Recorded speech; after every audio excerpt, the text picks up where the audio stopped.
एक unofficial index है जिसे पिज्जा इंडेक्स कहा जाता है। ये कहा जाता है कि जब भी पेंटागन में, जो रक्षा विभाग का हेडक्वार्टर है यूएस में, वहां रात में पिज्जा की डिलीवरी बढ़ जाती है तो कहीं ना कोई जंग छिड़ने वाली होती है। ऐसा ही कुछ 12 जून की रात हुआ। और 13 जून को फिर क्या हुआ? 13 जून को इसराइल ने सीधे सीधे ईरान पर हमला बोल दिया। दोनों देश अब तक खुलकर सामने आए नहीं थे, बयानबाजी चल रही थी, लेकिन यह आशंका पिछले 1.5-2 साल से लग रही थी कि कभी ना कभी, जब तब, कुछ ना कुछ अब होने वाला है मिडिल ईस्ट में। वो लोग मिडिल ईस्ट कहते हैं और सही बात है कि वो वेस्ट एशिया है। इस बात पर भी बहुत चर्चाएं होती हैं कि हम वेस्ट एशिया क्यों कहें, कोई मिडिल ईस्ट क्यों कहता है, कभी उस बारे में बात करेंगे। लेकिन फिलहाल तो जो भी है, मिडिल ईस्ट कहिए या वेस्ट एशिया, एकदम जंग के दहाने पर है या फिर जंग में घिर चुका है। ऑपरेशन राइजिंग लॉयन, ये नाम है इजराइल के ऑपरेशन का। इसके तहत एक बड़ा एयर स्ट्राइक अभियान शुरू किया गया है और इसके जवाब में ईरान ने पलटवार किया ट्रू प्रोमिस 3 अभियान से। इजराइल ने 200 से ज्यादा लड़ाकू जेट्स और 330 से ज्यादा बम मिसाइल दागे हैं। वहीं ईरान ने जवाब में 150 से ज्यादा बैलिस्टिक मिसाइल्स और 100 से ज्यादा ड्रोन इजराइल की तरफ छोड़े हैं। हालत यह है कि तेहरान में धुआं देखा जा सकता है और टेल अवीव में भी बर्बादी शुरू हो गई है। लोग बंकर्स में छिपे हुए हैं और ईरान से तो ऐसी तस्वीरें भी आ रही हैं कि तेहरान की सड़कों पर ट्रैफिक जैम है, लोग शहर को छोड़ना चाहते हैं। अब क्या हो रहा है? ये तो 2-3 दिन से चल रहा है। अब ये हो रहा है कि राष्ट्रपति ट्रंप पर सबकी नजर है। ये कयास लगाए जा रहे हैं कि अमेरिका कभी भी इस जंग में सीधे तौर पर उतर सकता है। बहुत सारे एक्सपर्ट हैं जो कहते हैं कि अमेरिका वियतनाम, इराक और अफगानिस्तान के बाद ऐसी गलती तो नहीं करेगा। ये होगा या नहीं होगा, ये तो भविष्य पर निर्भर करता है। लेकिन मेरे साथ आज प्रोफेसर ओमैर अनस हैं, जो अंकारा की यिल्दिरिम बायज़िद यूनिवर्सिटी में पढ़ाते हैं, इंटरनेशनल अफेयर्स के जानकार हैं, उसी के प्रोफेसर हैं और एक्सपर्ट हैं वेस्ट एशिया पॉलिसी के। आजकल खूब टीवी पर दिखाई देते हैं, कई किताबें लिखी हैं और अभी भी छुट्टी लेकर हिंदुस्तान में घूम रहे हैं। हम जैसे जो जिज्ञासु लोग हैं, जो पढ़ाकू लोग हैं, जो चाहते हैं इस बारे में और जानना, वो आपको बुलाते रहते हैं और आप हमारे यहाँ पहले भी आए हैं। तो एक तो पहले से आप हमारे मेहमान रह चुके हैं, तो दूसरी बार आने का बहुत बहुत शुक्रिया। बहुत बहुत शुक्रिया, क्योंकि जब आपका कार्यक्रम ये शुरू हुआ था तो उसमें मैं शुरुआत के लोगों में से मैं भी था और उस वक्त मैं बहुत एक्साइटेड था। हालांकि उस ज़माने में आपको मालूम है कि पॉडकास्ट वगैरह का इतना चलन नहीं था, लेकिन आपने जो पहल की थी तो उसके बाद से अब ये आपका कार्यक्रम बहुत ही तरक्की कर चुका है। तो मेरा ख्याल है कि पब्लिक ओपिनियन में, डिस्कशंस में और जो इंटेलेक्चुअल डिस्कशंस हो रहे हैं, एक बहुत ही संजीदा प्लेटफॉर्म बन गया है ये आपका। मेरे प्रकाश भाई भी अभी कुछ दिनों पहले आए थे, पूरा कार्यक्रम मैंने उनको सुना और भी अहम लोग आ रहे हैं। तो आपको बधाई है कि इतना बड़ा कार्यक्रम आपने अभी तक की अच्छे तरह से संचालित किया है। बहुत बहुत शुक्रिया साहब। अब हम हर सोमवार करते हैं इंटरनेशनल अफेयर्स, क्योंकि इंटरनेशनल अफेयर्स की दुनिया में रोज कुछ ना कुछ हो रहा है। वर्ल्ड अफेयर्स में कुछ ना कुछ रोज घट रहा है और हिंदुस्तान भी इससे छूता रहा नहीं है। बिल्कुल। हम यहाँ पर लगातार अभी तक रूस यूक्रेन देख रहे थे, फिर बीच में भारत पाकिस्तान हुआ, इजराइल भी फंसा था, तो गजा की तरफ हो रही थी चीजें और लग नहीं रहा था कि ईरान के साथ ऐसा अचानक से शुरू हो जाएगा। यहाँ पर बहुत सारे एक्सपर्ट थे जिन्होंने कहा कि ट्रंप डील मेकर हैं, वो कुछ ना कुछ कर लेंगे ईरान के साथ, कोई ना कोई बात हो ही जाएगी। फिर ये अचानक क्या हुआ 12-13 जून के बीच में कि मिसाइलें चलने लगी अचानक से?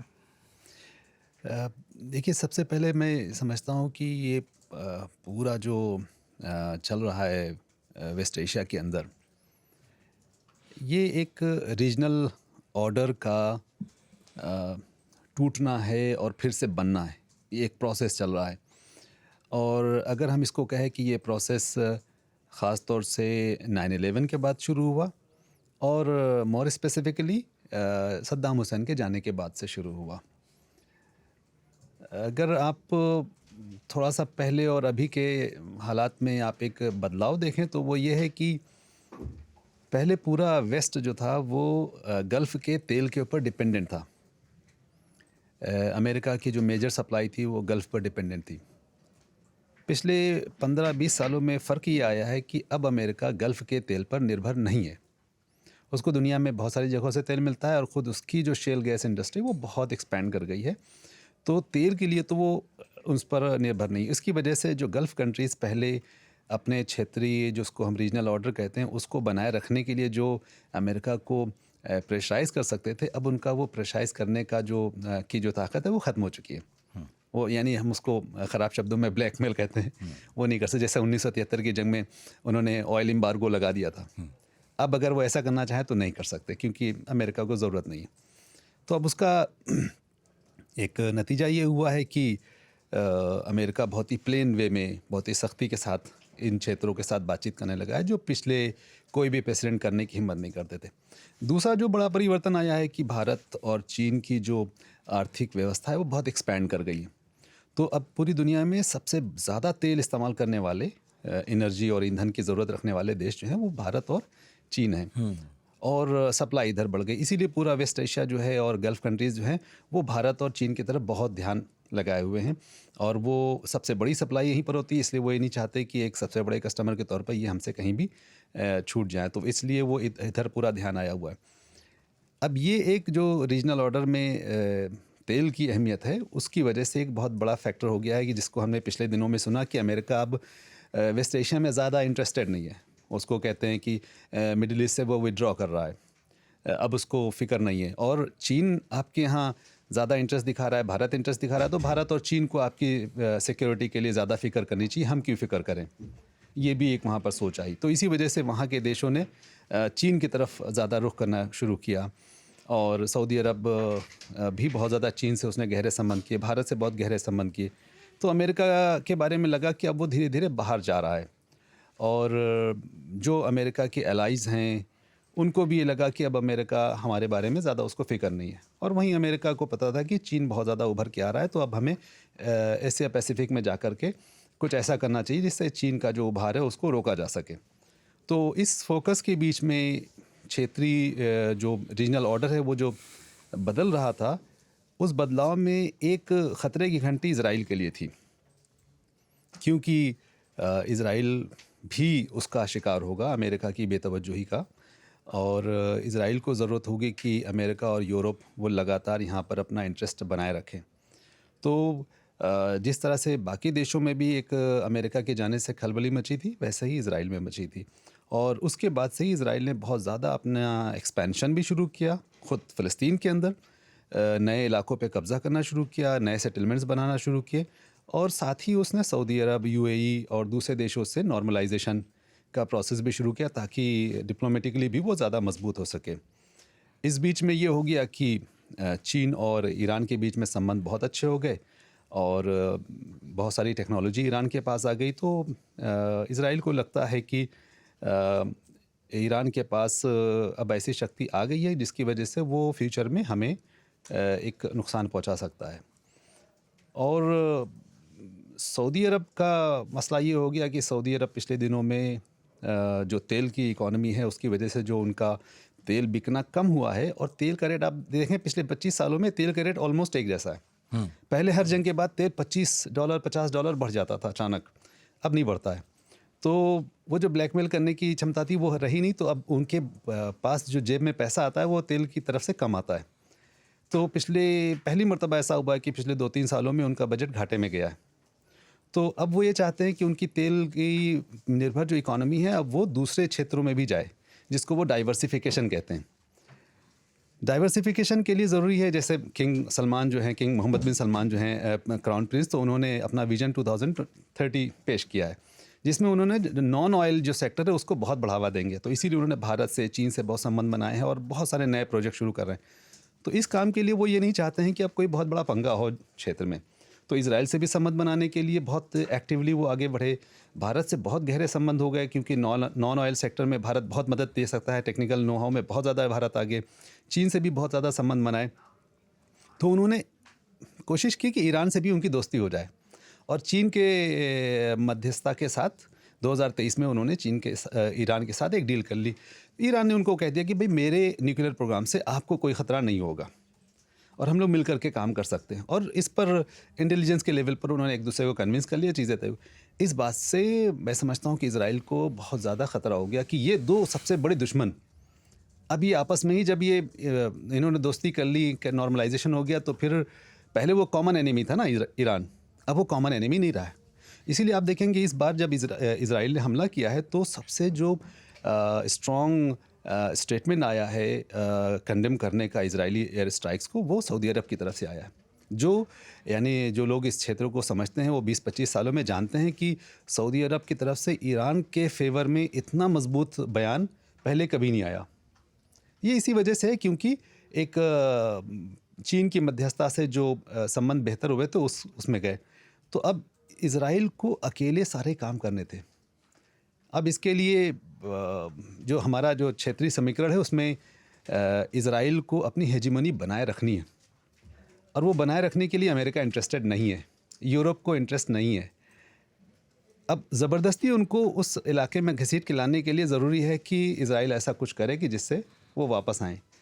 ये सही है कि अमेरिका और यूरोप इस बात के लिए कमिटमेंट उनका है कि इजराइल को नुकसान नहीं पहुंचना चाहिए। इजराइल का जो वजूद है वो बना रहना चाहिए और उसको मजबूत रहना चाहिए, क्योंकि अगर आप क्लैश ऑफ सिविलाइजेशन की उस थ्योरी में जाएं तो इजराइल जो है वो उस क्षेत्र में एक कॉलोनियल इंस्पेक्टर के तौर पर है, उसको प्रॉक्सी आप कह सकते हैं। वो एक नॉर्मल देश के तौर पर बिहेव नहीं करता है, वो एक देश से भी ज़्यादा एक अमेरिका का एक प्रॉक्सी है, यूरोप का एक प्रॉक्सी है, उन सब के इंटरेस्ट को लेकर के वो काम करता है।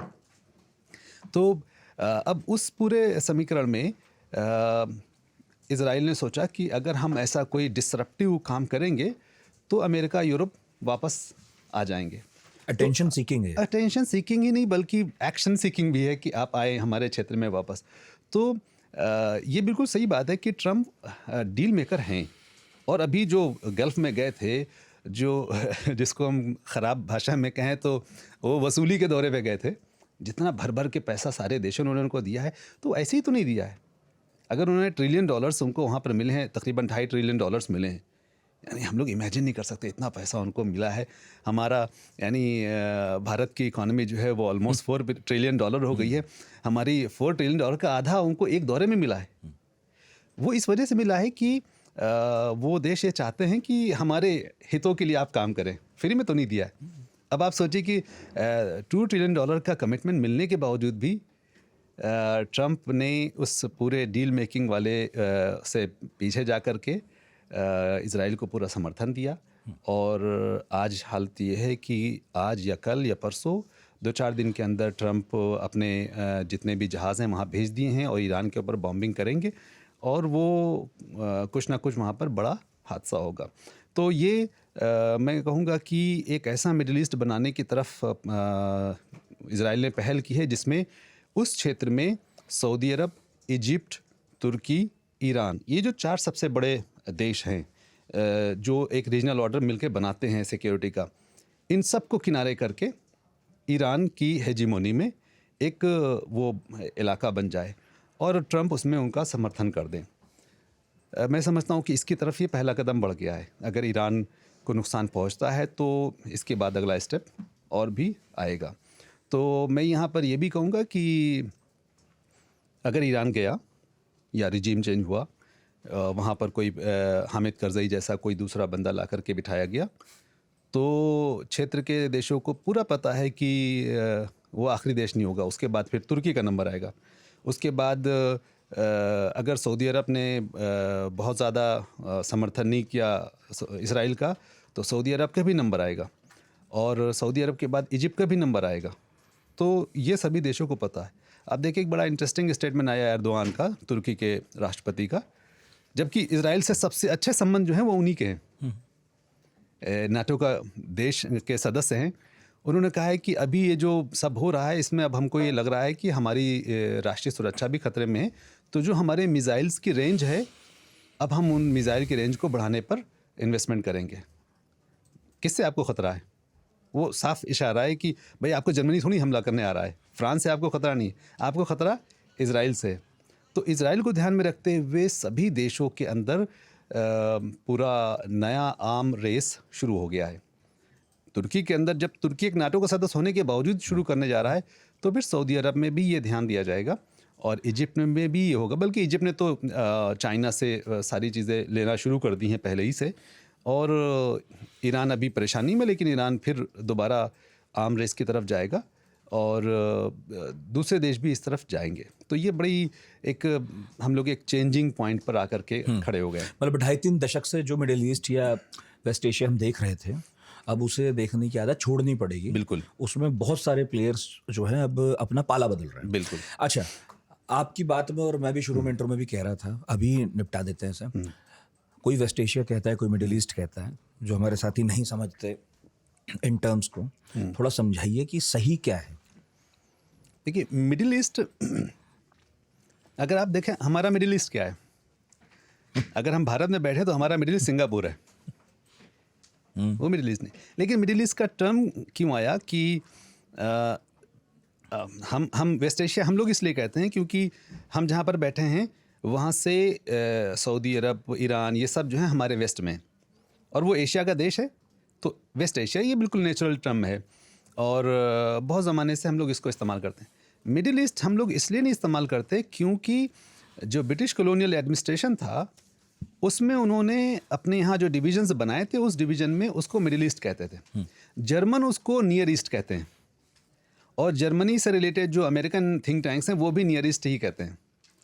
कुछ थिंक टैंक्स फार ईस्ट भी यूज़ करते थे, अभी भी करते हैं, और मिडिल ईस्ट। लेकिन अगर आप जैसे यूनाइटेड नेशंस की चीज़ें देखें तो वो वेस्ट एशिया अभी भी इस्तेमाल करते हैं, क्योंकि वो एक रेसिस्टेंस है कि जो कॉलोनियल टर्म्स हैं हम उसको इस्तेमाल नहीं करेंगे। इसीलिए हमारे यहाँ इंडिया में भी मिडिल ईस्ट को एक कॉलोनियल टर्म के तौर पे ही इस्तेमाल करते हैं। तो जो लोग एंटी कॉलोनियल बैकग्राउंड से ज़्यादा आते हैं, जैसे JNU के अंदर है, तो JNU के अंदर West Asian Centre for West Asian Studies है, और वहाँ अगर कोई जैसे कोई प्रोफेसर है जो वेस्ट एशिया की टर्म को पसंद करता है और उसको फेवर करता है, अगर कोई अपनी थीसिस में मिडिल ईस्ट लिखेगा तो उसको पॉइंटेड होकर के उसको रिमूव कराया जाता है। हाँ, आप सिर्फ मिडिल ईस्ट वहीं लिख सकते हैं जहाँ पर किसी और का आप कोट कर रहे हैं। अच्छा, जिसने कहा हो हाँ मिडिल ईस्ट, हाँ, किसी की राइटिंग का आप कोट कर रहे हैं तो आप मिडिल ईस्ट लिखें। लेकिन स्टूडेंट्स को इंस्ट्रक्शन था कि वो वेस्ट एशिया लेके। लेकिन अभी मैं समझता हूँ थोड़ा बहुत कुछ ऐसे प्रोफेसर्स आ गए हैं जिनको मिडिल ईस्ट ज़्यादा अच्छा लगता है, तो वो उसका इस्तेमाल करने को प्रमोट कर रहे हैं।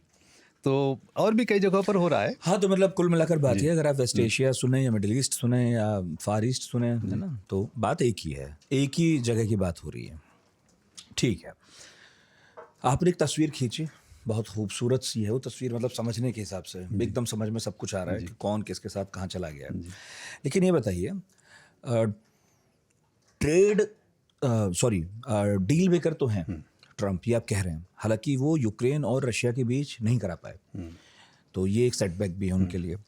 अभी वो G7 में थे, और जिस तरह से वहाँ से अफरा तफरी में बाहर निकले, उसके बाद ट्वीट आए, बयान आए कि इसलिए गए हैं, उसलिए गए हैं, डील करा रहे हैं।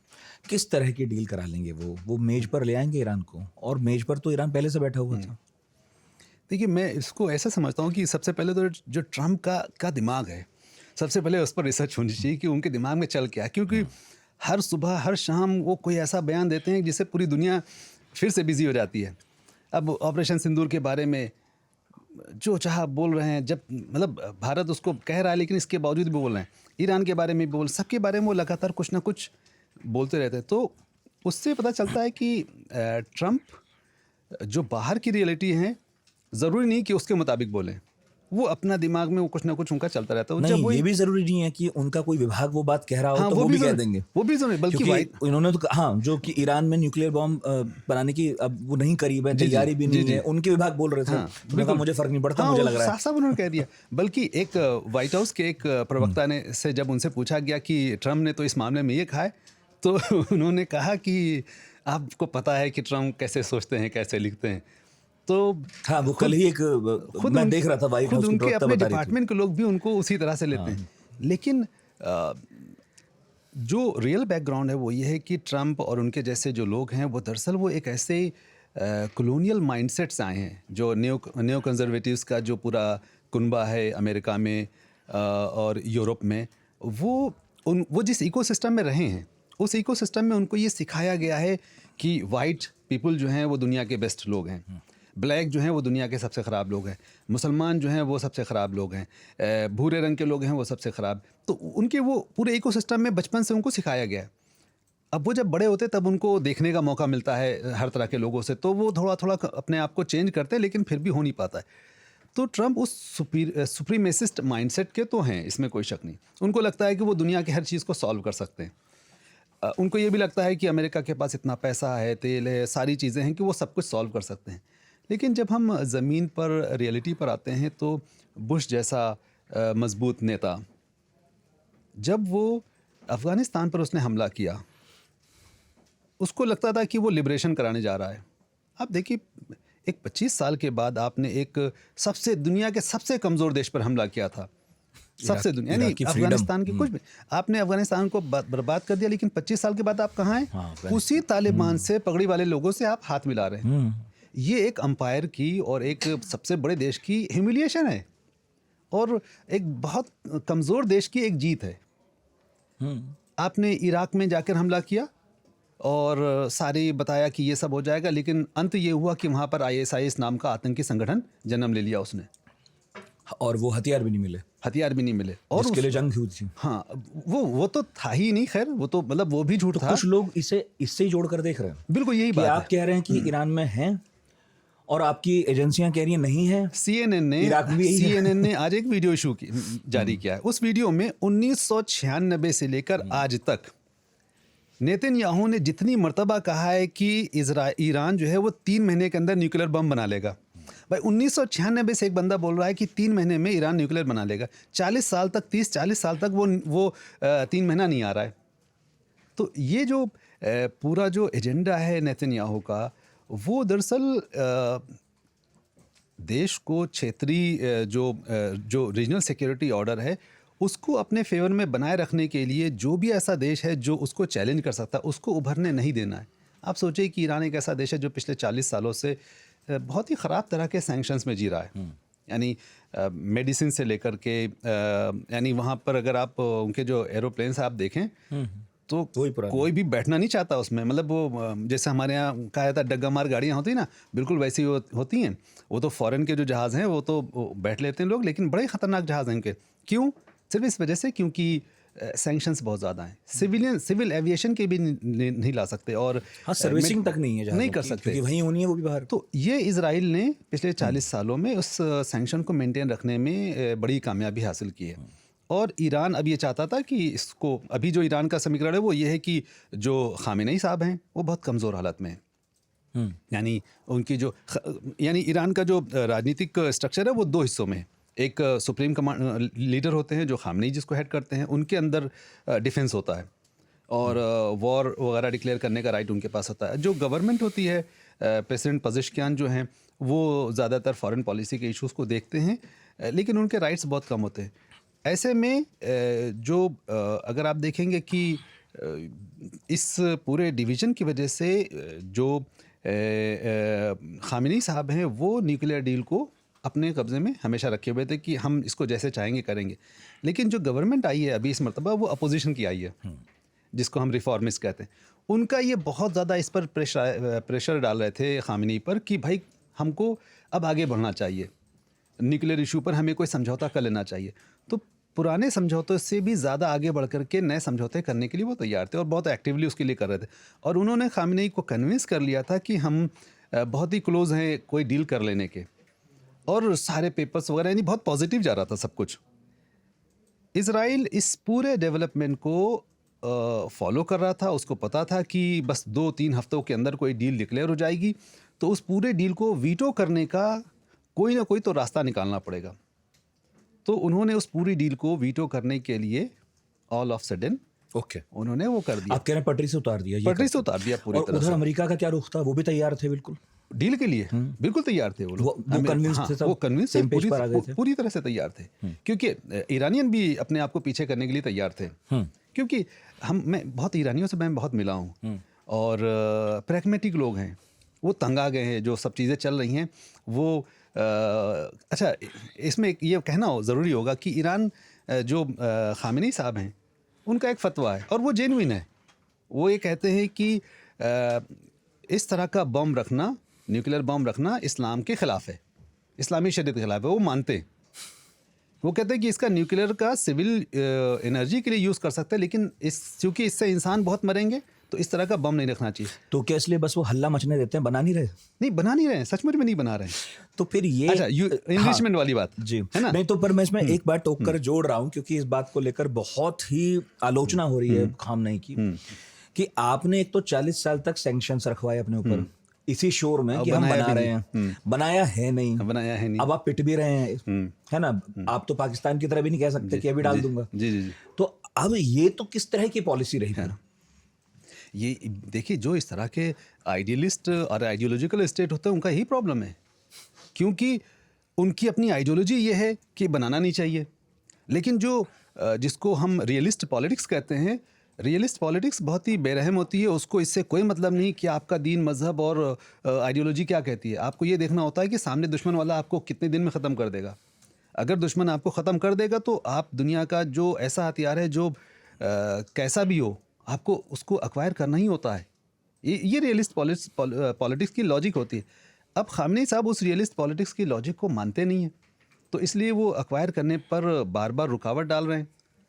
मैं ये कह रहा हूँ तो कि जिसकी हम बहुत तारीफ करते हैं आजकल, पहलवी साहब जो हैं वहाँ पर डायनेस्टी, उनकी बड़ी तारीफ हो रही है जगह पर। अगर रज़ा शाह पहलवी की हुकूमत होती तो अब तक ही वो न्यूक्लियर बम बना चुके होते, क्योंकि वो तो उस बैकग्राउंड के नहीं आते ना। अमेरिका बनाने देता, ये कह रहे हैं आप? उनके दोस्त थे, अमेरिका ना भी बनाने देता, पर वो बना लेते। हाँ, मतलब उस वक्त अगर बना अच्छा, लेते। आप ये कह रहे हैं कि उनके साथ वो मॉरल लिमिट नहीं थी, क्योंकि पहलवी साहब बना लेते वो। उनके साथ तो कोई रिलीजियस ऐसा कोई, जैसा खामनेई के साथ ऐसा नहीं है बिल्कुल।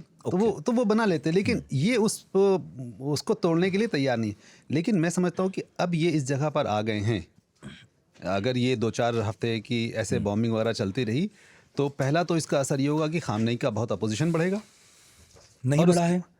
नहीं, अभी बढ़ा नहीं है, लेकिन और बढ़ेगा। लेकिन लोग कह रहे हैं कि 10% ईरानी जो दुनिया भर में रहते हैं बाहर ईरान के, वो कोई बहुत प्रोटेस्ट करते हुए नहीं दिखाई दे रहे हैं अपने देश पर हमले के खिलाफ, क्योंकि वो भी चाहते हैं कि रिजीम चेंज हो जाए। और ये भी कहा जा रहा है कि शिया आबादी उतनी भी तो कोई ज़्यादा नहीं है ईरान में कि उन्हें किसी भी तरह वो कोशिश करें कि खामनेई रहे, और भी तो लोग रहते हैं वहाँ पर। और ये भी कहा जा रहा है कि जो वहाँ पर अब 40 साल में एक नई पीढ़ी आई है जो चाहती है कि वो बाकी दुनिया की तरफ बाहर निकले, उनके मुल्क में वो सारी अधिकार उन्हें हासिल हों जो सेकुलर कंट्रीज़ में होते हैं, वो भी अंदर अंदर चाहते हैं। और कितने ट्रैवल ब्लॉगर हैं, आप भी जानते हैं, कितने लोग हैं जो अंदर जाकर ईरान को देख कर आए हैं, वीडियोस देखे हैं हमने कि वहाँ पर कहीं ना कहीं कभी ना कभी डिस्को भी है, म्यूजिक भी है, सब कुछ हो तो रहा ही है। तो ये मानना मतलब किस हद तक सही होगा कि वाकई एक रिजीम चेंज की मांग अंदर से भी है? देखिए, रिजीम चेंज की यानी ये बिल्कुल सही बात है कि खामनेई को नापसंद करने वाले लोगों की तादाद बहुत ज़्यादा है, बहुत ज़्यादा है। लेकिन ईरान का एक जो पॉलिटिकल सिस्टम है उसमें ये है कि उसमें 3-4 तरह की पार्टियां ऑलरेडी हैं। इलेक्शन होता है, लोकल गवर्नेंस है, तो उसकी वजह से जैसे आप देखें सऊदी अरब, इजिप्ट, कोई इलेक्शन नहीं, कुछ नहीं, ठीक है ना। वो एक ऐसी ऑटोक्रेटिक कंट्रीज़ हैं जिसमें जनता के पास कहने, सुनने, पार्टिसिपेट करने के लिए कोई भी स्पेस नहीं है। लेकिन ईरान में है, तो कोई भी खामनेई की कितनी भी मुखालफत करता हो, वो इलेक्शन में कहीं ना कहीं उसको एक जगह मिल सकती है। मेंबर पार्लियामेंट बन सकता है, लोकल गवर्नेंस में जा सकता है, वो उसको कोई ना कोई। तो वो तो कुकर में जो प्रेशर बन रहा है, नहीं, मैं ये कह रहा हूँ उसकी सीटी जैसा है, पूरी तरह तो आज़ाद नहीं है ना ईरान आज भी अपनी पॉलिसी बनाने की। इसीलिए मैं ये कह रहा हूँ कि जो रिजीम चेंज करने के लिए जो पॉलिटिकल ग्रुप होना चाहिए वो नहीं है, ठीक है। रिजीम, मैं कह रहा हूँ कि कल को खुदा न खास्ता खामनेई साहब के ऊपर बॉम्बिंग हो जाए और वो उनका देहांत हो जाए, ठीक है, ऐसा हो सकता है, यानी कि लेकिन और बहुत सारे सीनियर अधिकारी भी मार दिए जाएं, लेकिन इसके बाद क्या होगा? क्या वहाँ पर कोई ईरानियन पॉलिटिकल पार्टी मौजूद है जो रिजीम को टेक ओवर कर ले? नहीं है। तो कौन टेक ओवर? रात कोई उभरा है तो उसमें क्या है? मतलब हमने अरब स्प्रिंग में होते देखा ही है। नहीं, अब ईरान में कोई बहुत ऐसा संगठन तो नहीं था, अचानक से लोग इकट्ठे हुए, सड़कों पर संगठन बन गया। नहीं, लेकिन ईरान में तो वैसा नहीं है। ईरान में तो लोग पहले से मौजूद हैं, अपोजिशन के लोग, जो अपोजिशन फिगर्स हैं वो मौजूद हैं, वो पार्लियामेंट में हैं। जो एंटी खामेनी लोग हैं वो नोन हैं, वो पार्लियामेंट के अंदर खड़े हुए हैं, वही तो आएंगे ना। तो जो लोग एंटी खामेनी पहले से हैं, पहले उनको मौका मिलेगा। ये जो रज़ा शाह पहलवी के ख़ानदान के जो लोग अमेरिका में बैठ कर के ये सोच रहे हैं, वो तो मैं आपको कह रहा हूँ कि अगर वो खुदा न खास्ता आ गए तो ईरानी जनता उनको सड़कों पे दौड़ा करके मारेगी। मतलब उनकी उनका कोई तो जगह कोई वहां पर अब बेस ही नहीं है, बचा कोई है, सहानुभूति नहीं है, वो अच्छा, पीढ़ी भूल चुकी है। जो जितना ब्रूटल था वो पहलवी का ख़ानदान, मतलब एक साहब ने बड़ा अच्छा कमेंट लिखा कि खुदा का शुक्र मनाओ कि तुम ईरान में नहीं हो, नहीं तो तुम्हारा ही बाप जब तुम्हारी हुकूमत थी, अगर तुमने ऐसी बात कही होती तो तुम्हारा ही बाप तुमको फांसी दे चुका होता। अभी जो मौजूदा रिजीम है ईरान की, खामनेई की, इसमें 2-3 चीज़ें इनकी बहुत अच्छी है, जैसे शिक्षा है, अस्पताल है, सड़कें हैं, बिजली है, पानी है। ये जो जिसकी वजह से जो लोग बगावत करते हैं, ज़्यादातर सड़कों पे आते हैं, वो सब चीज़ें तकरीबन बहुत सस्ती हैं, बहुत सस्ती हैं। यानी तो उसकी वजह से आपका एसी चला रहे हैं, आपका बिल आ रहा है 100 रुपये, 500 रुपये, बहुत कम बिल आ रहा है। गैस ऑलमोस्ट फ्री है सभी लोगों को, तेल बहुत सस्ता है। तो इसकी वजह से जो बेसिक लाइफ की सहूलतें हैं वो सब होने की वजह से जो रिजीम चेंज की डिमांड गरीब तबके में है वो बहुत ज़्यादा नहीं है। जो मिडिल तबका है उसके अंदर है, लेकिन उसको रिजीम एब्जॉर्ब कर लेती है जगह जगह पर। अपर क्लास में एक है बड़ा तबका जो लिबरल है, विदेशों में गया है और वो चेंज करना चाहता, उसके अंदर है, लेकिन उनकी वो बहुत बड़ा नहीं है। उनका मतलब पॉलिटिकल वो नहीं है, स्ट्रेंथ नहीं है, उनके पास पार्टी नहीं है, ग्रुप नहीं है, ऑर्गेनाइज्ड नहीं है। अच्छा, अगर कोई परमाणु बम बन ही नहीं रहा था और खामनेई चाहते थे कि खुलकर लोगों को पता चल जाए हम बना ही नहीं रहे, सैंक्शंस हटा दें, फिर ये क्या हुआ कि आईएईए जो वहाँ पर सर्वे कर ही रहा था प्लांट्स के ईरान के, वहाँ बंद हो गया सब कुछ। 12 जून 2025 को आईएईए ने बताया, जो यूएन की परमाणु एजेंसी है, कि ईरान अब इंटरनेशनल एग्रीमेंट्स का पालन कर ही नहीं रहा। ईरान ने एक नया यूरेनियम संवर्धन केंद्र शुरू किया है और अब वो तेजी से संवर्धन कर सकता है। तो क्या ही दिक्कत थी? खुलकर ट्रांसपेरेंसी दिखाता ईरान, बता देता नहीं बना रहे भाई। देखिए, इसके लिए पहली बात तो ये है कि ओबामा के ज़माने में जो JCPO का एग्रीमेंट हुआ था, वो यानी कि ईरान की डिप्लोमेटिक जीत थी, वो वेस्ट की डिप्लोमेटिक जीत थी। अगर उसको मेंटेन रखा जाता तो बहुत अच्छा हो जाता। अब उसमें दिक्कत ये थी कि ईरान का जो सिविल एनर्जी यूज़ करने का राइट था उसको रिकग्नाइज़ कर लिया गया था, और जो इन्रिचमेंट करने का राइट था लिमिट के अंदर वो भी एक्नॉलेज कर लिया गया था, और उसमें सभी देश, चाइना, रशिया, वो सब आ गए थे कि हाँ ठीक है, अब ये मॉडल मान लिया जाएगा। इजराइल को उसमें दिक्कत थी। तो ट्रंप ने आने के बाद उसको कूड़ेदान में फेंक दिया। अब ईरान ने कहा कि हमने इतनी मेहनत से एक एग्रीमेंट किया और सारी दुनिया के लोगों को कन्विंस किया, भारत भी उसमें कन्विंस हो गया, चाइना कन्विंस हो गया, रशिया कन्विंस हो गया, यूरोप कन्विंस्ड हो गया, ओबामा एडमिनिस्ट्रेशन कन्विंस्ड, एक देश कन्विंस नहीं है, इजराइल। जब ट्रंप साहब आए तो उन्होंने उसको कूड़ेदान में फेंक दिया। उसके बाद से ईरान को लगा कि इतनी, यानी आप किसी चीज़ को मान ही नहीं रहे।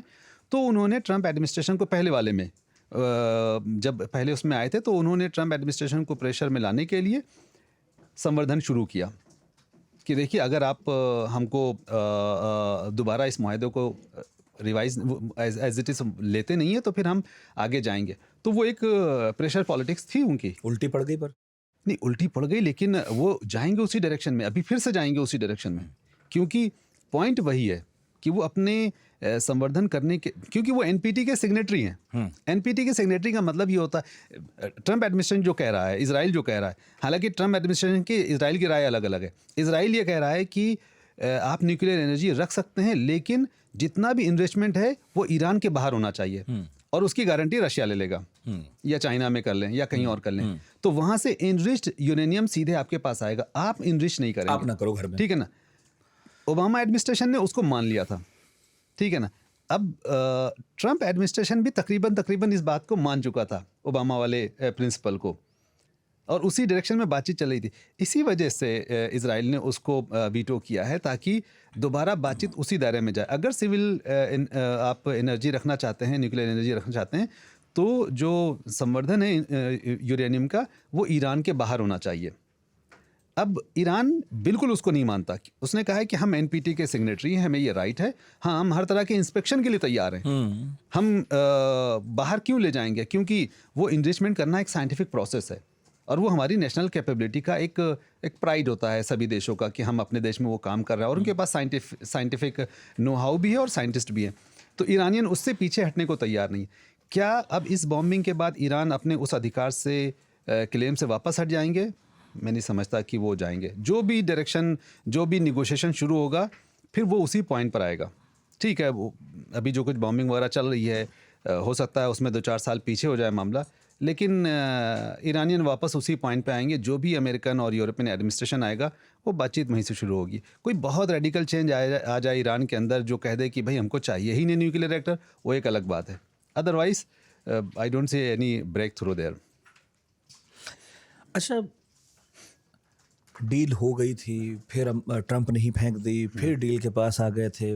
आप कुल मिलाकर ये कह रहे हैं चलिए ये सब तो चल ही रहा था, पर इजराइल कभी नहीं चाहता। इजराइल हमेशा चाहेगा कि एक कमज़ोर ईरान बना रहे, है ना। और एक रिपोर्ट भी थी अल जजीरा की जिसमें कहा जा रहा था कि ये प्री प्लान्ड ऑपरेशन था। ऐसा नहीं हुआ है कि इजराइल ने जैसा कहा वैसा ही है कि भाई बनाने ही वाले थे इसलिए हमने हमला कर दिया, ऐसा नहीं है, बल्कि महीनों से उनकी तैयारी थी कि उन्हें हमला करना ही था। इजराइल, मतलब एक तरफ रूस है जो यूक्रेन में फंसा है, वो आ नहीं रहा, है ना। अमेरिका है, वो भी थोड़ा डर डर के ही कदम रख रहा है कि हम इतनी जगह फंसे हुए थे। इजराइल के पास ऐसी ताकत, इतनी ताकत कहाँ से आती है कि उसकी इकोनॉमिक बूस्ट भी उसे मिलता रहता है। वो गज़ा पर भी हमला कर सकता है, वो हूतियों से भी लड़ सकता है, वो यहाँ भी है, वो वहाँ भी है, वो अब ईरान से भी युद्ध छेड़े हुए हैं। उसकी सत्ता का केंद्र और उसकी ताकत का केंद्र क्या है? मैं ये कहूँगा कि वो उसकी तोते की जान वो कहाँ होती है? तोते में होती है। तोते में। जिन्न की जान। हाँ, तो या राजकुमारी की। इजराइल जो है ना, अगर आप उसको देखें कि उसका पूरा जो डिफेंस सेक्टर है वो यूएस का है। पूरी ताकत यूएस की है। एक दिन के लिए यानी यूएस ये ऐलान कर दे कि अब हम इजराइल के समर्थन में नहीं हैं, आप अपनी चिंता खुद करिए, 30-40% यहूदी तो उसी दिन छोड़ करके अमेरिका वापस आ जाएंगे कि भाई हम अब जब आप ही गारंटी नहीं ले रहे तो हम वहाँ रह के क्या करेंगे।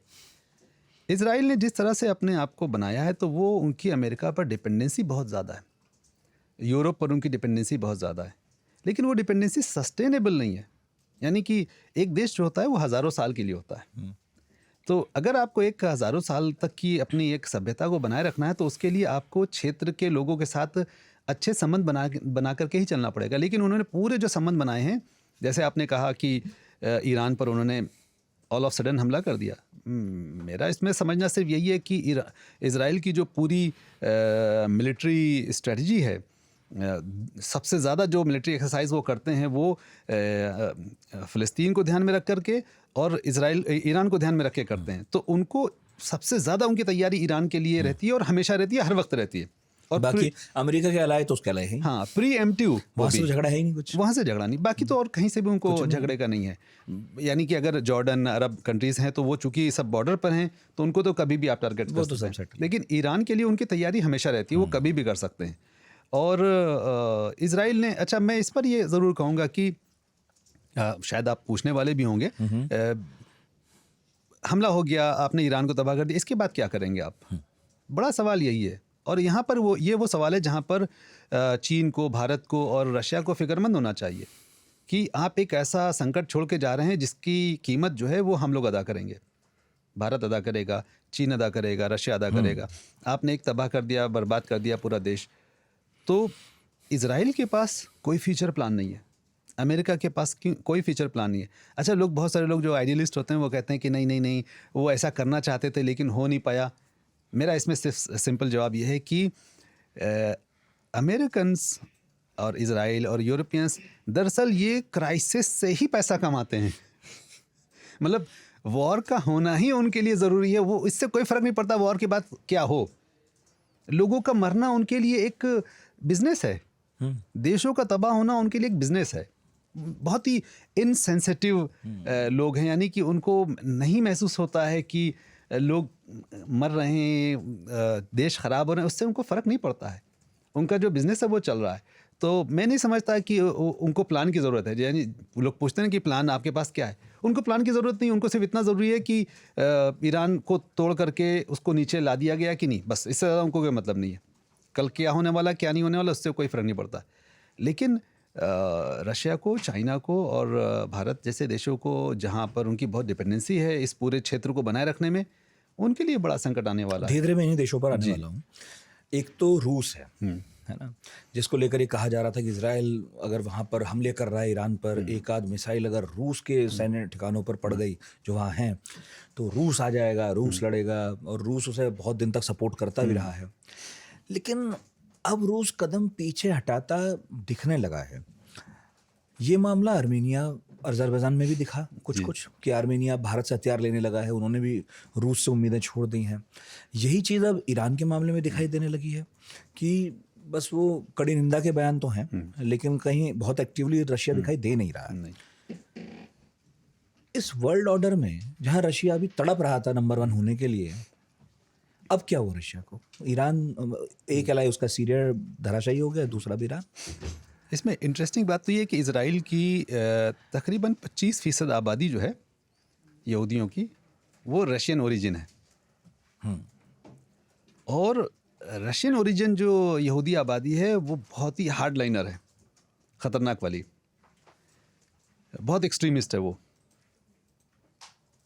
रशिया के उन सबसे बहुत अच्छे ताल्लुकात हैं और उनका रशियन पॉलिटिक्स पर बहुत इन्फ्लुएंस है।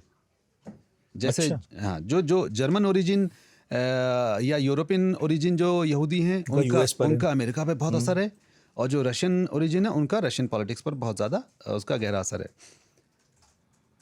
ईरान के जितने भी इंस्टॉलेशंस थे सीरिया के अंदर, तकरीबन पिछले असद रजीम के ख़िलाफ़ जब वहाँ कार्रवाई शुरू हुई तो 2010 से लेकर के 2022 तक 24 तक की करीब 100 हमले हुए ईरान और सीरिया के उस पर। वो पूरा आसमान उस वक्त एयर स्पेस जो है वो रशिया के कंट्रोल में था। वो पूरी इंटेलिजेंस रशिया के बगैर उनको नहीं पता चल सकती थी। और बॉम्बिंग की एक भी ऐसी एग्जाम्पल नहीं है कि 100 मरतबा इजराइल ने एयर स्ट्राइक किए सीरिया के अंदर, कभी एक मरतबा भी रशिया ने उसको रोक लिया हो, नहीं किया। अब ईरान का प्रॉब्लम ये है कि ईरान के पास और कोई दोस्त है नहीं। अपना नुकसान बर्दाश्त करने के बावजूद भी उन्होंने रशिया के ऊपर अपनी निर्भरता बनाए रखी, और ये निर्भरता बहुत पहले से थी। और अब इस मरतबा आकर के जब खुद अपने ऊपर हमला हुआ तो उनको ये बात महसूस हो रही है जैसे उनको S-400 मिलना चाहिए था, अभी तक नहीं मिला। Su-35 उनको मिलना चाहिए था, अभी तक नहीं मिला है। जो बहुत ज़रूरी डिफेंस इक्विपमेंट्स है वो उनको नहीं मिले। तो कल ईरानियन एम्बेसडर जो मॉस्को में है, कल उनका बयान उन्होंने अपना दिया है।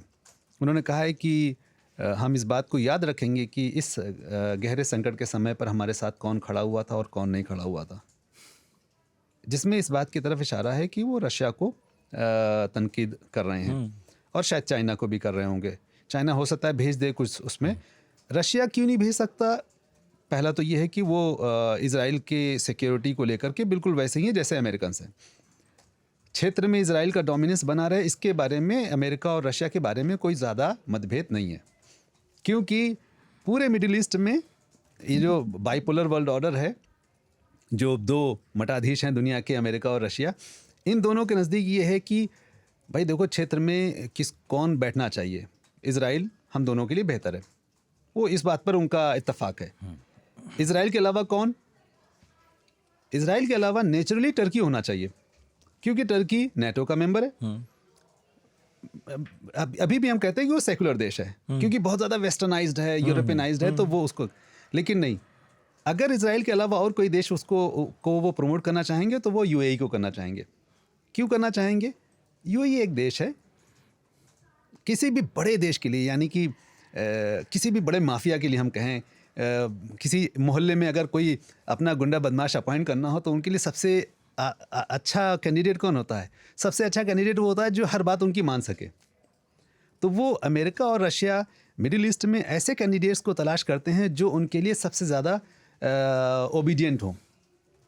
इज़राइल रहेगा, उसके अलावा UAE एक ऐसा कंट्री है जो उसके फ़ायदे भी हैं, मतलब UAE को बहुत पैसा मिल रहा है इस वक्त। अगर आप UAE जाएंगे तो इंटरेस्टिंगली आप दुबई वगैरह में सब जाएंगे तो सबसे ज़्यादा पैसा रशियंस लेकर आए हैं। वहाँ ये है कि पैसा आप कैसे भी लाइए, बस हमारे देश में पैसा लाइए। उसके बाद यूक्रेनियन सबसे ज़्यादा पैसा लाएं, तो UAE वालों की तो चांदी है, वो उसमें खूब कमा रहे हैं। लेकिन रशिया का पूरे मिडिल ईस्ट को लेकर के अमेरिका के साथ कोई बहुत बड़ा मतभेद नहीं है। तो ईरान को कमज़ोर अगर हो जाता है तो रशिया को बहुत ज़्यादा नुकसान नहीं होगा। और ट्रंप जो रशिया के साथ डील कर लेना चाहते हैं तो रशिया को लगता है कि वो ज़्यादा बेहतर होगा। तो अभी वो महीने 2 महीने वो बहुत ही स्लो पेस में जाएंगे।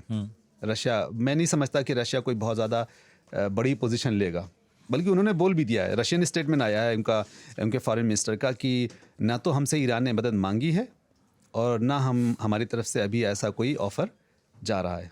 ये भी उनका बयान है। और चीन ने ये कहा है कि अमेरिका जो वहाँ कर रहा है वो बहुत डेंजरस होगा, नहीं होना चाहिए। लेकिन चूंकि चीन ने बहुत पैसा इन्वेस्ट कर रखा है इज़राइल में, तो वो नहीं चाहेगा कि वो सब डीरेल हो जाए। लेकिन इसके बावजूद जो सबसे ज़्यादा तेल लेने वाला है ईरान से वो चीन है। और चीन का जो बेल्ट एंड रोड इनिशिएटिव है पूरा सेंट्रल एशिया में जो उनका कारोबार है, उसमें ईरान उनके लिए बहुत महत्वपूर्ण है।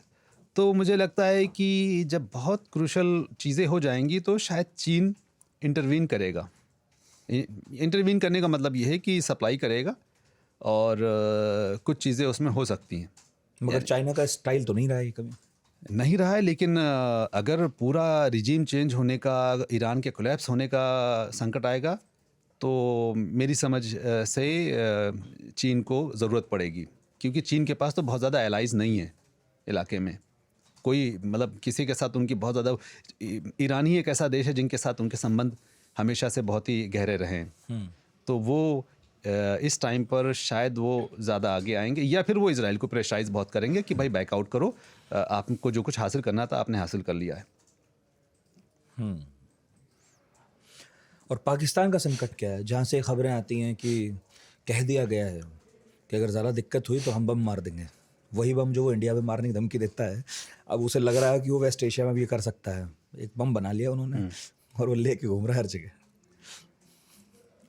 पाकिस्तान में बयान देने वाले लोगों की कोई कमी नहीं है।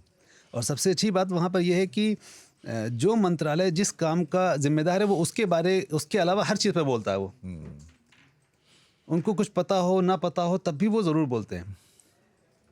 ईरान के मामले में उनको पता है कि अभी जनवरी 2024 में 16 जनवरी 2024 को ईरान ने एक एयर स्ट्राइक की थी पाकिस्तान में ही। उससे साफ समझ में आ जाता है, अगर आप दो अलाइज देश है ना, तो आप किसी भी तरह से उस पर एयर स्ट्राइक नहीं करते हैं। तो ईरान के और पाकिस्तान के संबंधों को समझने के लिए इतना बहुत काफ़ी है। और उसके बाद से अभी कोई बॉर्डर बंद हो गया है। नहीं, बॉर्डर बंद हो जाएगा। हाँ। और कोई बहुत ज़्यादा ट्रेड भी नहीं ना इन दोनों के बीच में, अगर एनर्जी को आप छोड़ दें। लेकिन मैंने तो हमेशा बयान सुना है, देखिए हमेशा पाकिस्तान को खतरा लगता है कि उनका पड़ोसी है ईरान और एक पड़ोसी हो गया भारत।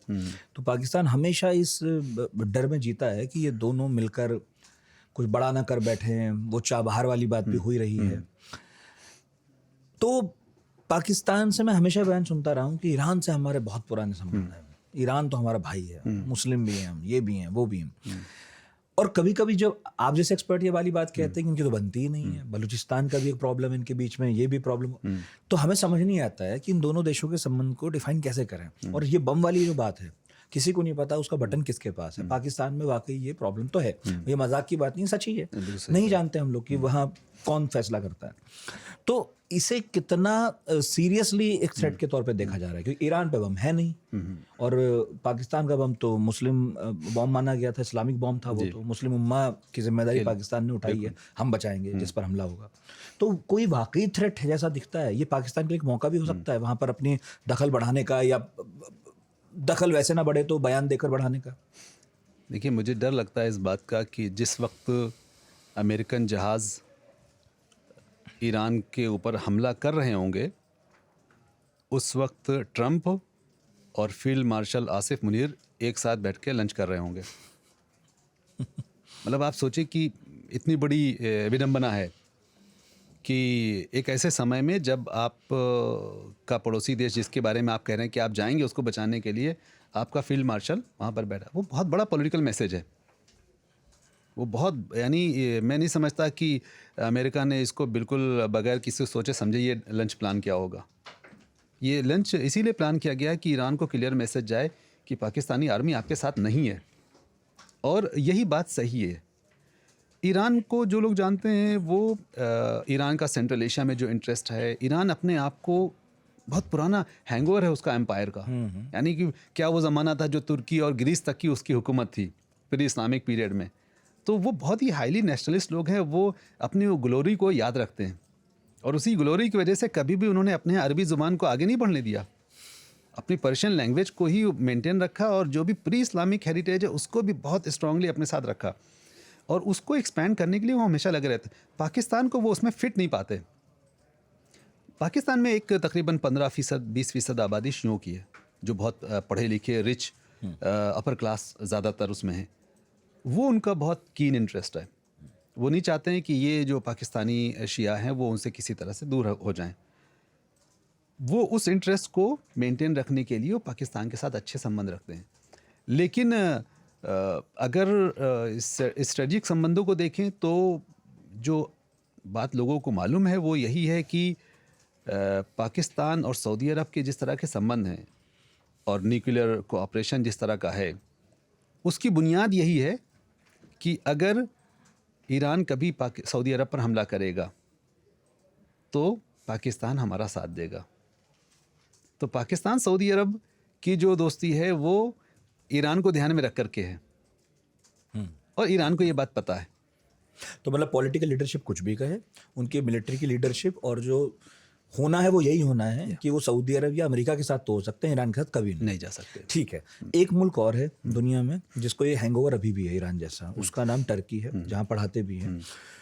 वो भी ये चाहता है कि वो एक ऐसा प्लेयर बने कि मुस्लिम उसके पीछे चले। अब सऊदी अरब की वो जो प्रभुत्व वर्चस्व है उसको तोड़ना है। टर्की की पॉलिटिक्स इसमें क्या है? नेटो का मेंबर भी है लेकिन उसमें मुस्लिम हितों का भी ख्याल रखना है। उसके साथ भी कुछ धर्म संकट है क्या? देखिए, अभी एर्दोआन अपने बहुत बड़े धर्म संकट में है। ये ऐसा ही है जैसे 2002 में जब एर्दोआन की पहली मर्तबा सत्ता में जब वो आए थे तो उसके फ़ौरन बाद ही ये इराक वाली जंग शुरू हो गई थी। और जब वो इलेक्शन में आए थे तब वो बिल्कुल डंका पीट के आए थे कि हम यूरोप से अपने रिश्ते बनाना चाहते हैं। उस वक्त बहुत प्रो यूरोपियन यूनियन थे वो, तड़प थी बहुत। हाँ, पूरे वेस्टर्नाइज थे। यानी उनका एक बयान मशहूर है कि हम अपनी इस्लामिज़म की शर्ट उतार के आए हैं। वो मतलब उस वक्त का उनका बयान बहुत मशहूर है। 8-10 साल उन्होंने बहुत सर अपना टकराते रहे यूरोपियन यूनियन में, लेकिन कुछ बना नहीं। तो उसके बाद से उन्होंने यूरोपियन यूनियन को वर्गलाना, उसके खिलाफ बोलना शुरू कर दिया। और उसके बाद उनको ये लगा कि अब हमें एशिया के और इस्लामिक देशों से अपने संबंध बनाने चाहिए। तो फिर उस डायरेक्शन में वो धीरे धीरे चले गए और उसमें उन्हें ईरान एक बहुत महत्वपूर्ण देश उनके लिए साबित हो गया और ईरान की उन्होंने बहुत जाकर के मदद की। 2012 में पहली मर्तबा उन्होंने ये प्रपोज़ किया टर्की और ब्राज़ील की मदद से कि हम एक न्यूक्लियर डील ऑफ़र कर रहे हैं और गारंटी लेते हैं कि ईरान वेपनाइजेशन की तरफ नहीं जाएगा। वो बिल्कुल बहुत एडवांस स्टेज में चला गया था। ओबामा ने उसको किल कर दिया था उस पूरे प्रोजेक्ट को। अदरवाइज ज़्यादातर कंट्रीज़ ने उसको मान लिया था। ईरान से उनके संबंध हमेशा से एक ऐसे राइवलर के तौर पर हैं कि जिससे उनकी लड़ाइयाँ तो बहुत हैं लेकिन कभी वो जंग की उसमें नहीं जाते हैं। लेकिन वो ये चाहते हैं कि ईरान के साथ जो उनके बिजनेस रिलेशन है वो बहुत मजबूत हो जाएं। एनर्जी पर वो काफ़ी डिपेंडेंट हैं, वो उनको उनसे मिलते रहे। लेकिन ईरान में रिजीम चेंज को लेकर के वो बहुत ज़्यादा उत्सुक नहीं है, बहुत ज़्यादा उनके अंदर वो नहीं। क्योंकि अगर ईरान में रिजीम चेंज होगा तो सबसे ज़्यादा जो बॉर्डर खुला हुआ है वो तुर्की के साथ खुला हुआ है। हज़ारों की संख्या में जब लोग माइग्रेट करेंगे तो वो सबसे पहले तुर्की आएंगे। तो जिसे भी यूरोप जाना है वो पहले हाँ, टर्की में तो होता ही है। और ऑलरेडी उनके साथ 3 महीने का फ्री वीज़ा उनके साथ डील है। तो टर्की को इस बात की बहुत चिंता होगी कि अगर ईरान डिस्टेबलाइज होगा तो वो उसके पहले विक्टिम होंगे और अगर ईरान डिस्टेबलाइज होगा तो अगला नंबर उनका ज़रूर होगा। तो वो ईरान को डिस्टेबलाइज, क्योंकि वो भी लाइन में नहीं चल रहा है। नहीं, हाँ, वो नहीं भी वेस्ट की लाइन में नहीं चल रहा है। तो वो देर सवेर उनका आ जाएगा। अच्छा, तुर्की का क्या है कि एक ऐसा जियो स्टडी की लोकेशन है कि जिसमें वो होता है ना कि आप अपनी लोकेशन को मैनिपुलेट कर सकते हैं हमेशा। अभी रशिया ने बैठे बिठाए यूक्रेन के साथ हमला के साथ लड़ाई कर ली, अब टर्की उसमें बहुत महत्वपूर्ण हो गया क्योंकि टर्की ब्लैक सी पर रखा हुआ है। यूक्रेन को हर वक्त ज़रूरत है। यूक्रेन में जो सबसे पहले जो ड्रोन गए वो टर्की के ड्रोन गए और उन्होंने बहुत एक बड़ा रोल प्ले किया वॉर को डिले करने में। तो टर्की तो ये चाहेगा, वो तो पाकिस्तान तक ड्रोन दे ही रहा है। पाकिस्तान वो तो को यहाँ तक चाहता है भाई, वो तो बांग्लादेश में भी हथियार दे रहा है, मालदीव्स में भी दे रहा है। तो टर्की कि एस्पिरेशन कोई छोटे मोटे एस्पिरेशन नहीं है और उसकी पूरी हो भी रही है ठीक ठाक। हो रही है, और उसमें ट्रम्प भी साथ दे रहे हैं। हाँ। उसमें यूरोपियन यूनियन उनका साथ दे रहा है। वो एर्दोआन, देखिए एर्दोआन का एक, मैं मतलब इसमें उनकी तारीफ करनी ही चाहिए कि एक परफेक्ट बिजनेसमैन का माइंड है उनके दिमाग में। एक पॉलिटिशियन भी है। आइडियोलॉजिकल मैं उनको ज़्यादा नहीं कहूँगा, क्योंकि आप टेबल पे क्या रखा है उसकी बुनियाद पर वो, आप देखिए अभी कल एक सिग्नेचर किया उन्होंने, जो इटली की एक बहुत बड़ी डिफेंस कंपनी है जो इजराइल के साथ काम करती है, और एर्दोआन के दामाद की एक कंपनी है बैराक्तार जो ड्रोन बनाती है। उन दोनों ने डील की है कि हम जॉइंट प्रोडक्शन करेंगे और उसका हेडक्वार्टर इटली में होगा। अभी कल ही उसको इन्होंने अनाउंस किया है। यूरोप में काम कर रहे हैं और एक ऐसी कंपनी के साथ जो इजराइल के साथ पूरी तरह से कोऑपरेट करती है। वो उस माइंडसेट के आदमी है। एर्दोआन को जो लोग ट्रस्ट नहीं करते वो उसमें ईरान है, वो एर्दोआन को बिल्कुल ट्रस्ट नहीं करते, और कई सारे अरब देश हैं वो भी ट्रस्ट नहीं करते।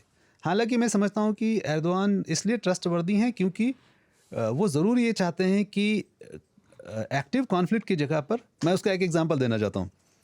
लीबिया में 2020 में लीबिया के 2 टुकड़े हैं, एक जनरल हफ्तर वाला और एक जो कैपिटल में है तराबलुस में वो है। तो तराबलुस के जो लोग हैं वो मुस्लिम ब्रदरहुड से रिलेटेड हैं, और सबसे बड़ी आबादी भी वहीं पर और सबसे मजबूत वो भी है। टर्की उसको सपोर्ट करता है। तो जनरल हफ्तर को सपोर्ट करते हैं इजिप्ट और यूएई। जनरल हफ्तर ने कहा कि हम टेक ओवर करने जा रहे हैं तराबलुस को। रशिया ने कहा हम आपको सपोर्ट देंगे। रशिया के S-300 वगैरह सब वहाँ पर इंस्टॉल थे बड़े। ये लोग यहाँ से गए मार्च करने के लिए। 15 से 20 दिन के अंदर टर्की के जो बैराक्तार ड्रोन थे उन लोगों ने हफ्तर की फ़ौज का वो हाल किया कि S-300 जो हैं वो वहाँ से बर्बाद हुए, और उसमें कई सैंपल जो है वो टर्की ने अमेरिका को दिए कि आपके स्टडी के लिए हम आपको दे रहे हैं, और इधर उधर गए। बहुत ख़राब मामला हो गया और हफ्तर को उन्होंने हरा दिया। उसके बाद अगर टर्की चाहता तो अगला नंबर हफ्तर के हेडक्वार्टर की तरफ जो सिर्त का एरिया वहाँ पर जा सकते थे, लेकिन टर्की वहाँ नहीं गया। वो उन्होंने कहा कि आप जीत गए, अब आप यहीं तक रहिए, आप अपने मोहल्ले के अलावा वहाँ मत जाइए। आज क्या हुआ, अब मुश्किल से 2 हफ्ते पहले का डेवलपमेंट है कि जो जनरल हफ्तर जो दुश्मन थे टर्की के, उन्होंने अपनी सबसे बड़ी कंपनी टर्की में खोली है, अपने बेटे को उसका जिम्मेदार बनाया है, और एर्दोआन के साथ उनकी मीटिंग हो रही है। और इजिप्ट, टर्की, जनरल हफ्तर, ये तीनों मिलकर के अब तेल वगैरह की डील करने जा रहे हैं। एर्दोआन इस हद तक कि वो जा सकते हैं। वो प्रैग्मेटिज्म का एक वो लेवल है कि वो लड़ाई को उस हद तक ले जाना चाहते हैं जहाँ पर एक डील की पोजीशन जो है वो बाकी रहे। शायद ईरान के अंदर वो प्रैग्मेटिज्म ज़्यादा नहीं है कि उनको नहीं लगता है कि बस वो लड़ाई मुकम्मल कर लेना चाहते हैं। मैं समझता हूँ कि कम से कम एर्दोआन अब जैसे यूएई है, लचीलापन ना होना ईरान को भारी पड़ रहा है मैं समझता हूँ, क्योंकि आप देखें कि इंसानों के साथ रहने के लिए आपको लचीलापन दिखाना ही पड़ेगा, क्योंकि आपको 8 करोड़ की आपकी आवाम है, 7 करोड़ की आपकी आवाम है, आपको उसको रोज़ाना खाना पीना सब कुछ देना है, तो उसके लिए आपको फ्लेक्सिबिलिटी दिखानी पड़ेगी। शायद वो फ्लेक्सिबिलिटी ईरान में अब आएगी, ठीक, उनको लगेगा ऐसा कि ज़रूरत है इसकी। ठीक, इंडिया के बारे में पूछूंगा, लेकिन उसके पहले ये पूछ लूँ, अभी बहुत सारे एक्सप्लेनर्स बन रहे हैं, बहुत सारे लोग ज्ञान देते हैं, एक्सपर्ट हो गए सब अचानक से डिफेंस के लिए कि ईरान छोड़ेगा नहीं इजराइल को, सब तबाह कर देगा। आपको अभी आइडिया नहीं है ईरान के बारे में, ईरान बहुत बड़ी ताकत है, ये है वो है भी। और इजराइल के बारे में भी यही बातें हो रही हैं कि अरे भाई साहब, इजराइल बहुत आधुनिक है, ईरान पर जो कुछ होगा पुराना है, या अपना होममेड है।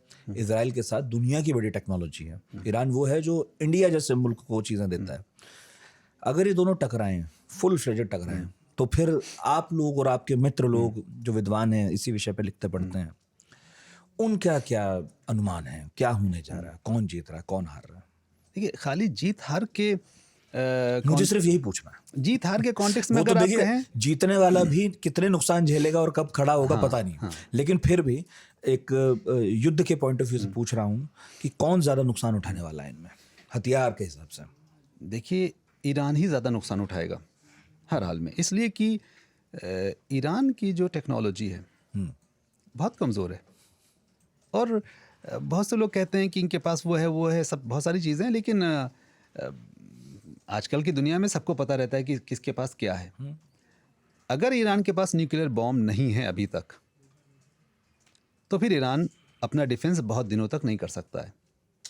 उसके पास ठीक है, उसने बहुत सारी मिसाइल्स वगैरह सब चीज़ें बनाई हैं, लेकिन उसने एक अल्टीमेट वॉर के लिए नहीं बनाई है कि आप एक फाइनल जब वॉर होगी उसके लिए आपने नहीं बनाई, और वो भी एक ऐसे दुश्मन के लिए कि जिसका अलायंस बहुत बड़ा होगा।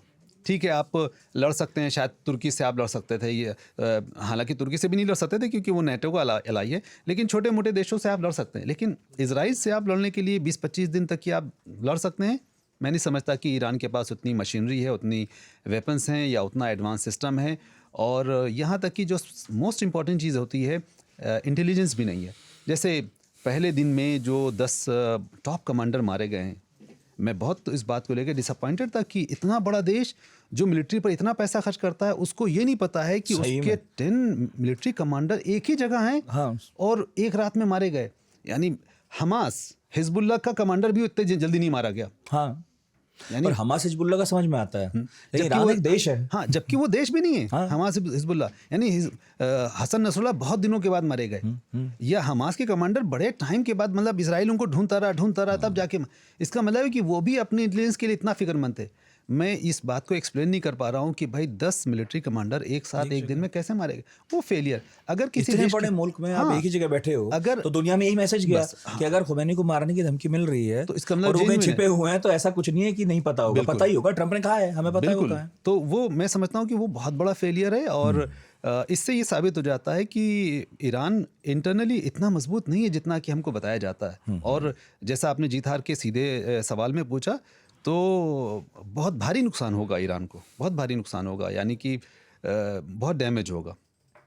और उसे रिवाइव करना ईरान के लिए ज़्यादा मुश्किल है मेरा ख्याल है। इजराइल के लिए थोड़ा आसान रहेगा, क्योंकि इजराइल के साथ वही वेस्ट खड़ा है और ईरान के साथ पहले से ही कोई नहीं खड़ा था। तो इतना बड़ा मुल्क है, इतना नुकसान होगा। अभी हम देख रहे हैं इमारतें पूरी गिरी हुई हैं, आग लगी हुई है वहाँ रिफाइनरीज में। तो पैसा लगता है सब कुछ दोबारा खड़ा ईरान करने तो में। रिवाइव कर लेगा, इसलिए कि भाई तेल बहुत है उनके पास। भाई अगर अभी बेचेगा। अगर अभी जितने का बेच रहे हैं, अगर उसके आधे दाम से बेचना शुरू कर देंगे तो भी हो जाएगा। बड़े खरीदार मिल जाते हैं भाई। सब लोग लेने अब के लिए। ब्लैक मार्केट की बात कर रहे हैं ना। ऐसे भी रशिया चाइना लेगा और सब लोग ले लेंगे। वहां तो ठीक है, तेल है उनके पास, वो उससे वो अपना रिकवरी तो कर लेंगे, लेकिन बहुत टाइम लगेगा, 20-25 साल लग जाता है उसमें। और ईरान के ऊपर पिछला जो युद्ध था वो सद्दाम हुसैन ने थोपा था। उसके बाद से उन्होंने कोई ऐसा बड़ा युद्ध देखा नहीं है, और ईरान की जनता भी उसके लिए तैयार नहीं है। तो मैं तो ये उम्मीद कर रहा हूँ कि शायद खामेनेई और ईरान की जो सरकार है वो कोई नया प्रपोजल लेकर के फ़ौरन आएगी, और वो यूरेनियम इन्रिचमेंट वाले इशू पर वो ट्रम्प को कुछ नया ऑफ़र करेगी। मुझे ऐसा लगता है। अच्छा, क्या साइबर वॉरफेयर का भी कोई सीन है वहाँ पर? जब हमारे यहाँ हो रहा था भारत पाकिस्तान के बीच में चीज़ें, तो तब ये एक्सपर्ट आए, तो मैं तब भी ये सवाल पूछ रहा था कि अब युद्ध बदल गए हैं, अब परंपरागत होते नहीं हैं।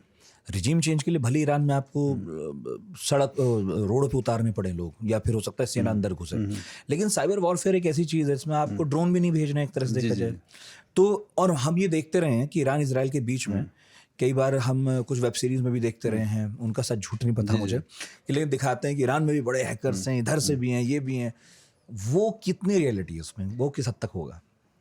हैकर्स होना एक अलग बात है और एक्सपर्टीज़ भी होना एक अलग बात है, लेकिन cyber security as a command, जैसे नेटो के पास एक कमांड है साइबर सिक्योरिटी का फुल फ्लेज, टर्की के पास एक कमांड है, इंडिया के पास हो गया, पाकिस्तान के पास भी है, और इजराइल के पास तो मोस्ट एडवांस्ड सबसे सिस्टम है वो। ईरान के पास ऐसा कोई कमांड पहले से मौजूद है इतना मजबूत, इसकी कोई जानकारी नहीं है। तो वो ऑन एंड ऑफ तो कुछ इस्तेमाल कर सकते हैं कि थोड़े बहुत साइबर अटैक कर दिए, लेकिन बहुत एडवांस लेवल के साइबर अटैक्स वो कर पाएंगे ऐसे मुझे उम्मीद नहीं है। इतना अभी उन्होंने उसको इतना डेवलप नहीं किया है, तो इसमें भी उनको, बल्कि इजरायली साइबर अटैक्स जो है वो काफ़ी, कल उन्होंने कहा है कि कोई भी अपना व्हाट्सअप यूज़ ना करे, सबके व्हाट्सअप उन्होंने अनइंस्टॉल करवाने शुरू कर दिए हैं सारे ऐप्स, बल्कि फेसबुक के इस्तेमाल को भी अब डिस्करेज किया जा रहा है क्योंकि वो लोकेशन वगैरह सब उसमें शेयर कर दी जा रही है। तो ईरान अभी साइबर वॉरफेयर के लिए, बहुत बड़े साइबर वॉरफेयर के लिए उसको इजराइल के खिलाफ उतना बड़ा एज नहीं है। और खुमैनी को लेकर जो बातें चल रही हैं, मेरे आखिरी 1-2 सवाल हैं कि अब वही निशाना हो सकते हैं। ये अगर वही निशाना है अब अगले, तो ईरान के सबसे बड़े व्यक्ति वही हैं। सारा झगड़ा, सारी लड़ाई उनसे शुरू, उन पर ख़त्म है। रिजीम चेंज का मतलब ही उनका पतन होना है। अगर कर दिया, और अमेरिका कह रहा है हम कर भी सकते हैं, इजराइल भी कह रहा है हम कर सकते हैं, और अगर कर दिया तो जो वापस हमला जवाब दिया जाएगा ईरान की तरफ से, वो बस किस हद तक बड़ा हो सकता है? क्या एक्सट्रीम कर सकता है ईरान? देखिए, इसके बावजूद कि वो खामेनेई को मार दें, लेकिन अगर आप ये जो इस्लामिक साइकोलॉजी का क्वेश्चन है, जो मेरा ख्याल है कि जो नॉन मुस्लिम्स होते हैं उनको इसके बारे में साइकोलॉजिकली चीज़ें बहुत ज़्यादा उसका उनको खबर नहीं होती। ये जो मरने का वो है जज्बा, वो मुस्लिम साइकोलॉजी का हिस्सा है कि भाई आपको मरना है, एक दिन मरना है, मरने के लिए हमेशा तैयार रहो। और अगर आप इस तरह से मरते हो तो आप शहीद हो, आप उस मौत के लिए तैयार रहो। तो खामेनी अपनी मौत से डरते नहीं है, ये तो मुझे पता है, और वो रेडी हैं कि किसी भी वक्त वो जा सकते हैं, और ईरानी जनता भी उसके लिए तैयार है। तो वो जो कॉन्स्टिट्यूशनल प्रोसेस होता है ना, वो भी उसके लिए प्रिपेयर्ड रहेगा। आज अगर खुदा न खास्ता उनको वो उनकी मौत होती है, तो अगले 2-3 दिनों के अंदर नया सुप्रीम लीडर वो चुन करके दोबारा कॉन्स्टिट्यूशनल चीज़ों को बहाल कर लेंगे। आयतुल्ला एक और खड़े होंगे, हाँ, वो खड़े हो जाएंगे और लड़ाई वहीं से शुरू हो जाएगी। फिर वहीं से शुरू हो जाएगी। तो वो चाहे बहुत हार्श रिएक्शन ना करें, लेकिन वो सुप्रीम लीडर का जो पोस्ट है वो खाली नहीं रहेगा, और वो एक नया सुप्रीम कमांडर, सुप्रीम लीडर वो ज़रूर चुन लेंगे। और उससे एक नुकसान ज़रूर होगा कि अगर वेस्ट जो है और अमेरिकन जो हैं वो सुप्रीम लीडर को मार देते हैं, तो एक परमानेंट दुश्मनी जो है वो एक खटास आ जाएगी। और अमेरिकन डिप्लोमेसी के बारे में जो हम लोगों को बताया जाता है वो यही है कि अमेरिकन जो है ना वो कोशिश करते हैं कि जो किसी भी संस्था के, किसी भी देश के या किसी भी ऑर्गेनाइजेशन का जो टॉप कमांडर हो उसको ज़िंदा रखो, उसको मत टारगेट करो, क्योंकि फाइनल निगोशिएशन आपको उसी से ही करना होगा। तो इसलिए मैं, अगर ये थ्योरी सही है, तो शायद अमेरिका का ज़्यादा हित इस बात में है कि वो खामनेई को ज़िंदा रखा जाए उसको, क्योंकि फाइनल डिसीजन वहाँ से आना है। तो हम क्यों एक ऐसे बड़े क्राइसिस में आएंगे? ठीक है, इजराइल का एक अलग इंटरेस्ट है, लेकिन अमेरिका नहीं चाहेगा कि ऐसा किया जाए, और फिर वो एक सिविलाइजेशनल लड़ाई हो जाती है। अगर आज आपने एक लीडर को मार दिया ना, तो फिर वो सैकड़ों सालों तक वो आपका पीछा नहीं छोड़ती है। तो वो एक मेमोरी में उनके नेशनलिज्म का हिस्सा हो जाएगी। तो मैं नहीं समझता और लोग खड़े होंगे और प्रेरणा पाएंगे, जो थोड़े बहुत खामने के खिलाफ भी हो, क्या पता वो भी कन्विंस हो जाएं कि भाई इतना तो नहीं करना चाहिए था, थे तो अपनी। तो वो मैं अमेरिकन को कॉशियस रहना चाहिए, और नहीं करना चाहिए ऐसा। पॉइंट है। आखिरी सवाल, भारत पर क्या असर पड़ेगा इस पूरे कॉन्फ्लिक्ट का? वैसे मैं आपको बता दूं, आपको आइडिया होगा, अब तो आप इंडिया में ही हैं इस वक्त, और वैसे भी सोशल मीडिया तो हर जगह खुल ही रहा है।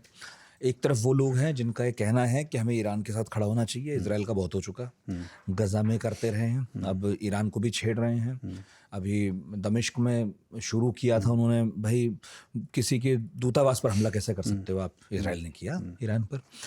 तो कोई कमी नहीं छोड़ रहा इजराइल, सब कुछ कर रहा जो उसे करना है। और अभी G7 में भी ये बात पूछी ली गई अमेरिका से कि कब तक आप उसे ब्लैंक चेक दोगे, चलता रहेगा ये। तो इसका मतलब हिंदुस्तान की जनता भी समझ रही है, देख रही है कि वेस्ट ने इजराइल को खुला छोड़ दिया, वो कुछ भी कर रहा है, और ज़्यादातर उसके निशाने पर मुसलमान है। कुल मिलाकर तो ये यहूदी बनाम मुस्लिम की ही लड़ाई है। एक तरफ तो ये नैरेटिव है, दूसरा ये है कि हम लोग जो हैं इजराइल के साथ खड़े हों। वैसे तो UN में हम खड़े हो ही रहे हैं, परोक्ष रूप से हम एब्सटेन कर देते हैं, कभी कुछ कर लेते हैं, और गजा को लेकर भी कोई बहुत कड़ा रुख हमारा दिखाई नहीं दिया है सरकारी तौर पर भी। भले ही हम कागज़ों पर ये कहते रहे हैं कि 2 नेशन सॉल्यूशन होना चाहिए, भाई फ़िलिस्तीन भी रहे और इजराइल भी रहे, लेकिन गाढ़े वक्त में, चाहे वो कभी भी आया हो, करगिल हो या फिर अभी भारत पाकिस्तान वाला संघर्ष, इजराइल ने हमारा साथ दिया है, खुल कर दिया है, बयान देकर भी दिया है, हथियार देकर भी दिया है। और अब जो नए जियो पॉलिटिकल समीकरण बन रहे हैं, जिसमें प्रधानमंत्री साइप्रस भी जा रहे हैं, वो भी कुछ इसी तरह का संकेत है कि हम इजराइल, साइप्रस, ग्रीस और इस धुरी की तरफ थोड़ा सा और करीब आ रहे हैं, खिसक रहे हैं। उसमें तुर्की का भी बड़ा हाथ है, हमें खिसकाने में भी हाथ है। तो अब 2 तरफ लोग खड़े हैं, और हम तो जिज्ञासु हैं, उत्सुक हैं समझने के लिए कि ये बताइए भारत वाकई खड़ा है तो किस तरफ खड़ा है? क्योंकि हम ना प्रो इधर ना प्रो उधर, हम तो प्रो इंडिया है। हमें बताइए भारत किस तरफ खड़ा है और किस तरफ खड़ा होना ठीक है इस वक्त? देखिए, भारत में कुछ लोग ऐसे हैं, मैं जब उनके बयानों को पढ़ता हूँ तो मुझे लगता है कि वो भारत देश को जो ना, वो किसी एक छोटे से मोहल्ले की तरह समझ रहे हैं। यानी भारत जो है वो एक सिर्फ एक देश नहीं है, एक बहुत यानी हज़ारों साल का एक इमेजिनेशन है, और ये आपकी किस्मत है, आप इसको बदल भी नहीं सकते।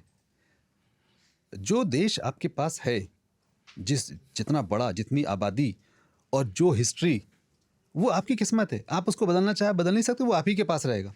और आपको पूरी दुनिया में जो मान सम्मान और उससे रिलेटेड जो चीज़ें मिलेंगी वो इसी वजह से मिल रही हैं। अब जिस जो स्ट्रेटेजिक लोकेशन पर हम हैं, वहाँ से अगर आप देखें तो दुनिया को देखने का हमारा नज़रिया हिंदू बनाम मुस्लिम या मुस्लिम बनाम हिंदू नहीं हो सकता है। ठीक है, आप अपने डोमेस्टिक पॉलिटिक्स में आप ये सब नौटंकी करिए, लेकिन अगर आपने देशों को मुस्लिम देश समझ करके ट्रीट किया तो शायद ये बड़ी गलती होगी। तो ईरान को सिर्फ एक मुस्लिम देश समझ करके करना, भाई वहाँ पर पिटने वाले मुसलमान हैं, दाढ़ी वाले मुल्ला टाइप के लोग हैं तो बहुत खुशी मना रहे हैं, तो ये बहुत बड़ी भूल है, जो मैं समझता हूँ कि कई जगह पर उनको ऐसा लग रहा है। क्योंकि जब विदेश नीति की बात आती है तो कोई भी देश हिंदू मुस्लिम नहीं होता है, वो अपने राष्ट्र के जो हित हैं, नेशनल इंटरेस्ट हैं, उसके, और उसमें सबसे बड़ा सिक्योरिटी होता है। तो ईरान ने भारत के साथ, जैसे कश्मीर के मसले पर है, अगर आप ओआईसी में देखें तो कंसिस्टेंटली ईरान भारत के साथ खड़ा हुआ। ठीक है, वो उन्होंने बयान भी दिए ह्यूमन राइट्स के इशू पर, लेकिन जब फाइनल स्टेज की बात आती है तो वो भारत के साथ खड़े होते हैं। जब कहीं पर वीटो करने की बात आती है, जब कहीं पर एक बड़ा बयान देने की बात आती है, तो फिर वहाँ पर वो भारत के साथ खड़े होते हैं। और ये पिछले 30-40 सालों से ऐसा ही है। इसलिए मैं समझता हूँ कि ईरान जो है वो भारत को उसी उम्मीद से देखता है कि भारत ईरान को बचाने के लिए कुछ ना कुछ प्रयत्न करे। क्या भारत को ईरान को बचाने के लिए कोशिश करना चाहिए? ज़रूर करना चाहिए, क्योंकि अगर ईरान अनस्टेबल हो गया, मिसाल के तौर पर कोई कह सकता है कि ठीक है ये मुल्ला चले जाएं। मैं आपको बता रहा हूँ कि अगर ये पहलवी जैसे लोग आ जाएं, ये और डेंजरस होंगे भारत के लिए। आपको याद होगा सेंटो का जो इत्तेहाद था, तुर्की, पाकिस्तान और ईरान का, जो अमेरिका ने बनवाया था, वो तो इस्लामिक रिवॉल्यूशन से पहले का था। और अगर वो रिजीम चला जाता, ये रिजीम चला जाता है और ये तीनों, पाकिस्तान और ये मिलकर के तीनों ने फिर से उसको रिवाइव कर दिया, तो देश में, पूरे क्षेत्र में एक ऐसा मिलिट्री अलायंस बन करके आएगा जो हमारे हितों के खिलाफ होगा, क्योंकि पहले वो रह चुका है और इस्लामिक रिवॉल्यूशन आने के बाद ही उसको ख़त्म किया गया था। तो क्या दोबारा हम इस तरह के किसी अलायंस को आने देंगे? भारत का हित इस बात में है कि वो हमारे इर्द गिर्द कोई भी एक ऐसा मिलिट्री अलायंस नहीं आना चाहिए जो हमारी लंबे समय की सुरक्षा को चैलेंज करने वाला हो। और ईरान उसमें बहुत ही महत्वपूर्ण किरदार अदा करेगा, बहुत ही अहम, और ईरान चाहता भी है। तो एक ऐसा देश जो हमारे साथ हमेशा खड़े रहना चाहता है, उसको इतनी आसानी से इज़राइल की बहुत ही छोटी पॉलिटिक्स का शिकार नहीं होना चाहिए।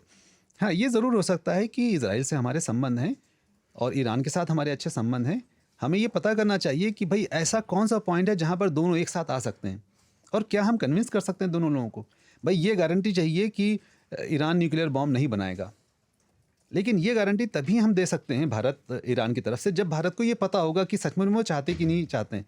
और इंडिया का स्टैंड मनमोहन सिंह साहब के ज़माने से ये है कि हम अपने क्षेत्र में एक और न्यूक्लियर पावर नहीं चाहते। ये ठीक है, इस स्टेटमेंट में बिल्कुल सही बात है, लेकिन इंडिया को इस सिलसिले में ईरान के साथ और ज़्यादा बातचीत करनी चाहिए कि भाई आप अपने मामले को साफ़ करिए, और अगर आप अपने मामले को साफ़ करते हैं तो हम इसमें कुछ मदद कर सकते हैं और इजराइल के साथ बैठ के बातचीत कर सकते हैं। हम कन्विंस कर सकते हैं कि भाई ठीक है, जब अगर आप न्यूक्लियर वेपन बनाना नहीं चाहते हैं तो फिर एक सहमति बन सकती है।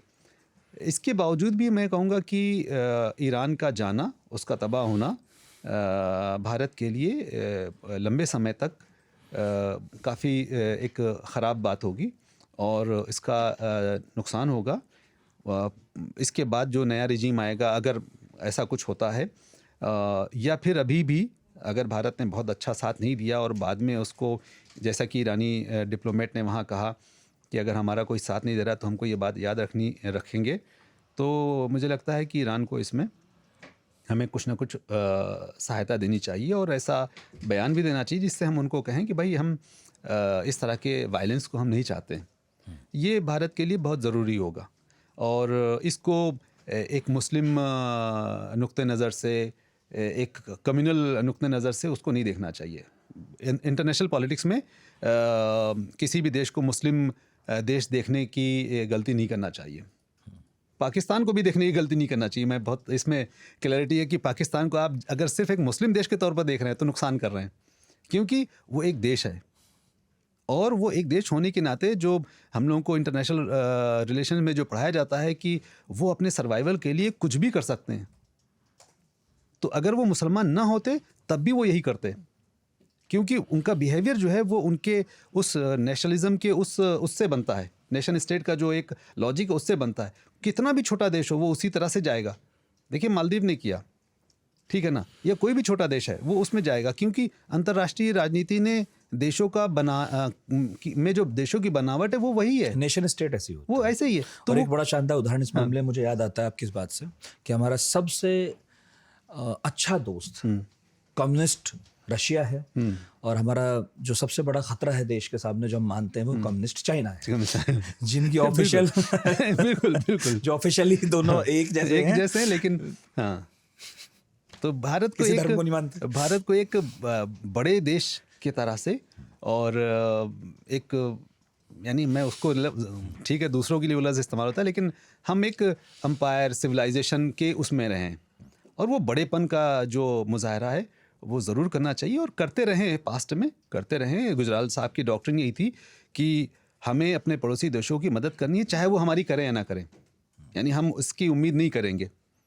हम ईरान से हमें रिटर्न में क्या मिलने वाला है हम चाहे इसकी उम्मीद ना करें, लेकिन जब उनके ऊपर मुसीबत है तो हम उनकी सहायता करेंगे और उनको उस संकट से बचाने की कोशिश करेंगे।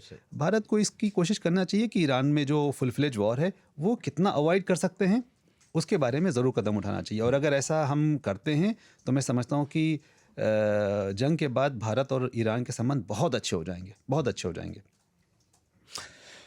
बहुत बहुत शुक्रिया थैंक यू साहब। मुझे याद है हमने टर्की पे पॉडकास्ट किया था और आपने उसका एकदम 360 डिग्री हमें व्यू दिया था, और कभी वक्त मिला और आप तब भी यहीं रहे, इंडिया में रहे, तो बैठेंगे और जो नए नए समीकरण अब उभर रहे हैं भारत और तुर्की के बीच में, जो बहुत दिलचस्प हो गया है, क्योंकि पाकिस्तान का एंगल भी है अब इसमें और एशिया में तुर्की जिस तरह आया है और अब हम साइप्रस भी जाने लगे हैं, तो मुझे लगता है उसमें आपके पास कहने के लिए, बताने के लिए बहुत कुछ होगा, मेरे पास पूछने के लिए होगा। और इंटरेस्टिंग आप तुर्की इस वक्त तुर्की में जरूर बहुत बहुत शुक्रिया sir. Thank you very much, शुक्रिया बहुत बहुत। तो जो अभी कुछ डेवलपमेंट्स हैं उसके हिसाब से आज जब हम ये रिकॉर्ड कर रहे हैं, ये पॉडकास्ट हुआ है, लगातार बहुत कुछ बदल रहा है वेस्ट एशिया में और अमेरिका में भी, तो मालूम नहीं है जब तक आपके पास ये पॉडकास्ट पहुंचेगा इसमें से क्या क्या बदल चुका होगा, लेकिन उम्मीद यही है कि जो भी बदले वो पॉजिटिव बदले। ईरान की जनता हो, इजराइल की जनता हो, उसके साथ खड़े होने की ज़रूरत है, क्योंकि रजीम जो हैं या सरकारें जो हैं उनके अपने बहुत सारे ऐसे हित होते हैं जो बहुत खुलकर या तुरंत सामने आते नहीं हैं, देर लगती है समझने में, लेकिन आखिर जो साफ़ है वो ये तो है ही कि दोनों तरफ के जो लोग हैं उनका खून बह रहा है, डरे हुए हैं लोग, बंकर्स में हैं, ये बहुत बुरा है। बहुत बहुत शुक्रिया, इतने धैर्य से सुना, इतना लंबा पॉडकास्ट था फिर भी आप सुन रहे हैं, तारीफ़ है आपकी। कमेंट बॉक्स में बताइएगा क्या छूट गया और ये भी कि आप क्या अनुमान लगा रहे हैं, एक्सपर्ट जो कह रहे हैं वो तो कह ही रहे हैं। बहुत शुक्रिया।